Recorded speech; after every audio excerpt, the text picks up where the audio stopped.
Hey everyone, welcome to the Middle School Visual Arts PLC group. My name is Alicia Montgomery and I'm the moderator for this group.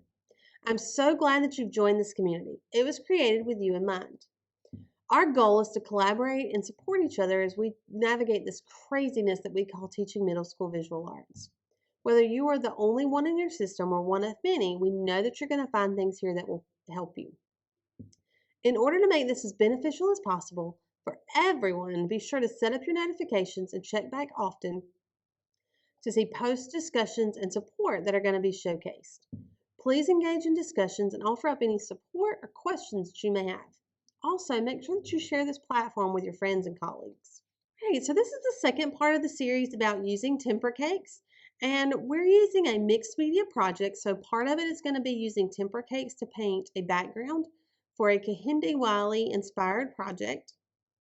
And then we'll also be mixing in some graphic design and portrait photography to go along with that. So this episode in the series just talks about how to start, kind of introduces the project, and then how to start the background for this assignment. So the Kehinde Wiley project, the finished piece would look something like this. So it has a painted background that is a pattern that the students create, and then they're going to choose either warm or cool colors to paint their background. They're also going to incorporate a photo of themselves based on a famous portrait that they find. And then the vocabulary that we discussed throughout this project is unity. So we've already kind of gone through elements and principles of art, and we're trying to teach them how to tie those things together to make their artwork look more unified. We talk about copyright and trademark. We talk about warm and cool colors, and then we also talk about appropriation. So using things as inspiration for our artwork or using parts of things for our artwork. So these are the standards that we'll be incorporating within this project. We've got the following creating standards where we're visualizing and generating ideas. We're choosing from a range of materials. So in this case, we're using temper cakes. We're using our sketchbooks to plan out our works of art. We're engaging in different techniques and media. So in this case, we're actually using painting and graphic design. So we're incorporating that technology as well. We're going to be reflecting on our work and looking at contemporary and classical traditional portraits. We're going to keep an ongoing visual and verbal record of our sketches and our artwork and our ideas. We're going to be using responding. So we're going to look at how portraits were traditionally created and how that has kind of transformed to now, and then we'll be creating our own version of a portrait. We're going to create personal works of art through peer critiques and our reflection on our rubric.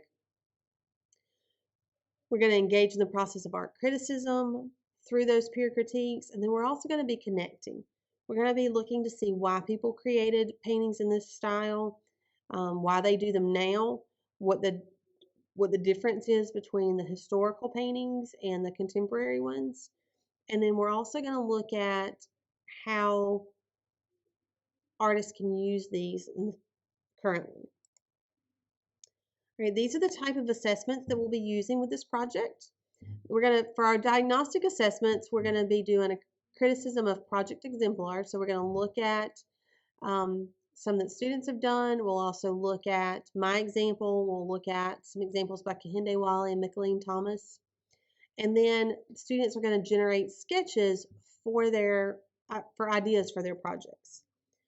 Their formative assessments will be one-on-one and group in-process critiques, just kind of checks to make sure they're doing things right. We'll have some little mini conferences if needed.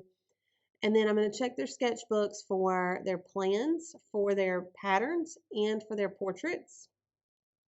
And then their summative assessment will be based on a rubric where they will grade themselves, and I will also use it to grade them, and then a presentation of their artwork. Okay, so these are two videos that I show to my students. There's one on Kehinde Wiley, and then a second one with Micheline Thomas. So you could use both, pick one or the other. A little warning, the Kehinde Wiley one does have an artwork in the background that may be questionable for younger students. So if you can just kind of proof that one before you show it to your kids. Make sure that it's appropriate for the age that you're teaching and the maturity level. I will include these links on our post as well, so you can access them really easily from there. And I will also be posting this lesson plan with the video, so you can click on these links from there as well. So the first step in this project is to pick a pattern. And so I give each group a little envelope like this that just says pattern samples, and I just took one of those packs of decorative papers and cut them into small squares. These are about, I don't know, 2 inches by 3 inches maybe. And so the students can pick one of these. They will glue it into their sketchbook, and then they will draw the parts of this pattern that they want to use. They can use it just like it is. They can modify it to make it their own. They can change the colors. They can repeat things more than once. And so this would be kind of like what their sketch would look like. I just have them draw out the pattern first, and they can just color a part of it.